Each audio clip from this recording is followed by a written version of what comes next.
Здравствуйте, вы смотрите программу «Гуманитар ТВ». И сегодня у нас на повестке дня 11 вопросов, в том числе депутаты рассмотрят ряд кредитных соглашений, международных кредитных соглашений, а также поправки в закон об образовании, об основах социального обслуживания населения и о Совете Безопасности. Более того, депутаты рассмотрят поправки в Конституционный закон о выборах президента и депутатов Джоур-Кенеша. Вы являетесь одним из инициаторов поправок в закон о выборах президента. Расскажите, пожалуйста, насколько увеличился порог для партии для прохождения и участия в выборах президента? Да, я как соинициатор этого законопроекта хочу сказать о том, что те поправки, которые внесли депутаты ко второму чтению, согласно по регламенту, поддержаны на комитете. Вчера на комитете рассматривалось. Но я очень надеюсь, что здесь будут сегодня тоже на пленарке депутаты поддержат, например, то, что предложение об увеличении избирательного залога, увеличение избирательного порога для политических партий, это пойдет на развитие избирательных процессов. Ну, если вы спрашиваете конкретно об увеличении избирательного порога, то увеличение с 7% до 9%, я считаю, что я поддерживаю эту норму в связи с тем, что вот в Кыргызстане у нас более 200 политических партий зарегистрировано в Министерстве юстиции. Нужно ли столько спящих и бездействующих партий? Я думаю, что нет. Поэтому сама концепция увеличения порога, она направлена на то, чтобы партии объединялись. Если у них общая идеология, общее понимание, да, будущего развития, почему бы не объединяться? Я думаю, что сейчас очень важна в парламентской системе, к которой мы перешли в 2010 году, то есть именно эту систему, парламентскую систему управления государством выбрали кыргызстанцы на референдуме 2010 года. Очень важна роль политических партий. И объединение политических партий на выборах для преодоления такого высокого порога, надо сказать, высокого порога, такой порог только есть в Турции. Да? Я думаю, что это пойдет на ускоренное развитие политических партий самих, да? На то, что партии будут заниматься партийным строительством, да, в регионах, будут объединяться, укрупняться, это пойдет на развитие самих политических партий и на развитие парламента, на усиление парламента. Ну, я надеюсь, что коллеги поддержат. Увеличение порога для партии в дальнейшем принимать участие в выборах президента, насколько это скажется на самих партиях ныне действующих, крупных, то есть мелких, то есть? Ну, как вы знаете, в цивилизованном мире везде партии всегда укрепняются, остаются очень сильные партии, мелкие партии присоединяются к сильным партиям. Так что я думаю, 9% это очень... 9, по-моему, процентов, да. Я думаю, это очень даже хорошо, потому что на сегодняшний день около 200 партий. И нужны ли они нам все? И мне кажется, укрупнение партий, это будет очень хорошо и для страны, и для людей, которые выбирают партии. А по поводу даты выборов, оказывается, ряд депутатов не считает о том, что 3 воскресенье октября это ЦИК, Центральная избирательная комиссия, у нас успеет подготовиться и провести все процедуры. Как вы относитесь к тому, что дата у нас приближается к октябрю, нежели к ноябрю? Вы знаете, лично мое мнение, в принципе, я по дате не могу ничего сказать, но 15 октября, я думаю, приемлемый вариант для проведения выборов. Закон о выборах президента. Да. Там очень много споров по поводу избирательного порога и даты выборов. Как вы думаете, на ваш взгляд, 9% насколько это высоко для... Я вчера на комитете выступал категорически против. 9% это создание искусственных условий для прохождения определенных партий, обладающих материальными или властными ресурсами. Все остальные политические партии уменьшается возможность прохождения, потому что 9% это много. Предположим, 2 миллиона участвуют, 9% это будет 180 тысяч. Речь идет о десятках тысяч. А если учитывать, что у нас в стране 200 политических партий, то шансов для большинства партий не будет. А кто-то хочет, чтобы у нас в стране была 1-2 партии, делила между собой власть, и этим самым как-то спокойнее жить. Но это неправильно, это естественным путем. А искусственным путем это будет ошибочно.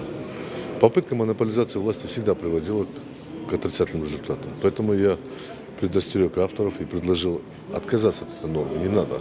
Может быть, в будущем, когда-нибудь, через 20-30 лет мы вернемся к этому. А до того периода, я думаю, мы очень коряво делаем. Поэтому я возражал.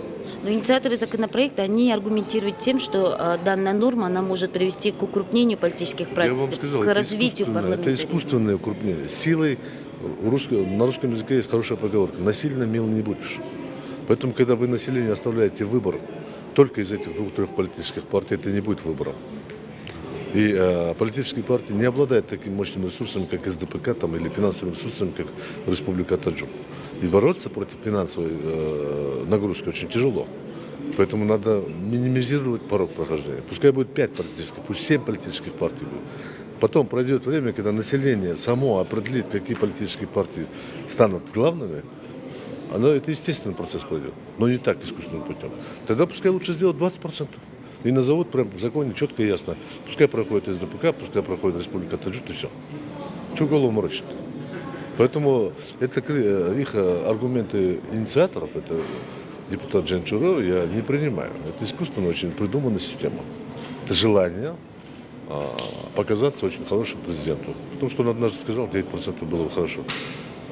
Вы, как один из инициаторов законопроекта, расскажите, пожалуйста, относительно финансового залога. Он не изменился ли или остался на той же? На сегодняшний день, как вы знаете, до этого парламентом были приняты законы, по которому избирательный фонд политических партий, ее уровень был поднят, ее взносы были пересмотрены. Если раньше этот фонд политических партий для участия в предвыборной кампании составлял около 50 миллионов сомов, сегодня это составляет около 500 миллионов сомов. В связи с тем, что закон, президентская кампания тоже имеет такой же статус, большой, страновой, и фонд избирателей он является меньшим, чем у политических партий, мы, инициаторы, решили этот фонд тоже расширить и дать возможность для того, чтобы те средства, которые затрачиваются кандидатами в президенты, они легальны, транспарентны, их оплата, найм услуг была транспарентными, мы увеличили возможности для расширения избирательного фонда для кандидатов в президенты. То это есть, были получается, пересмотрены... 1 миллион сомов, да, будет? Нет, это залог. Это залог. Фонд – это те средства, которые могут давать граждане, юридические лица, собственные средства кандидата. То, что вы говорите, это является избирательным залогом. На сегодняшний день мы согласились на комитете, и рабочая группа, которая была создана указом президента Кыргызской республики по совершенствованию избирательной системы, мы пришли к одному мнению, что на сегодняшний день избирательный залог для участия для кандидатов в президенты будет составлять около 1 миллиона сомов. То есть 1 миллион сом около 1 был, миллион да? сом. Миллион Он сомов. составлял 100 тысяч сомов. Сегодня проектом закона он сейчас предлагается ее увеличить на 1 миллион сом. 1 миллион сом будет составлять. Спасибо. И вот смотрите, у нас получается в случае принятия данного проекта закона, какова будет дальнейшая процедура? То есть после принятия в третьем чтении, то официально могут кандидатуры уже регистрироваться в ЦИК, да? Нет. Как вы знаете, что и предыдущей редакции, и этой редакции предусмотрено назначение Джогор Кенешем выборов президента Кыргызской республики за 4 месяца до выборов. Если сегодня, если в ближайшее время эта редакция закона депутатами Омуркуловым, Зулпукаровым, Асабировым и иными депутатами были внесено предложение внести изменения, перенести 3 воскресенье ноября на 3 воскресенье октября. Соответственно, мы должны отсчитать, если этот закон будет принят, подписан президентом, то где-то в середине июня Джогор Кенеш должен назначить выборы в президента Кыргызской республики. Как вы думаете, насколько уполномоченные органы правительства, Центр избирком также, в том числе, могут провести все процедуры, в том числе исчисление вот этого порога, если сегодня уже 17 мая, а дату выборов нужно за 4 месяца, оказывается, назначить? Бүгүнкү парламентте каралып жаткан мыйзам долбоору, мына өзгөртүүлөрдү, толуктоолорду киргизүү боюнча мыйзам долбоору ошол президенттин шайлоосун мөөнөтүн аныктаганга Жогорку Кеңештиге мүмкүнчүлүк берет. Ал боюнча эгерде октябрь айынын 3 жекшембисине дайындалган болсо, анда борборлук шайлоо комиссиясы, шайлоо комиссиялары жалпы эле ана мамлекеттик органдар шайлоону өткөрүп, анын жыйынтыгын чыгарганга мындай аябай ыңгайлуу дата болот. Ошон үчүн киргизилип аткан мыйзам долбоору шайлоо комиссиялары эле эмес, мамлекеттик органдарга дагы шайлоону даярдоодо, өткөрүүдө бир топ ыңгайлуулуктарды түзөт. И на этом программа Гюнтер ТНД завершена. После 14:00 обеденного перерыва продолжится трансляция заседания на телевидении «Пирамида». Спасибо большое. До свидания.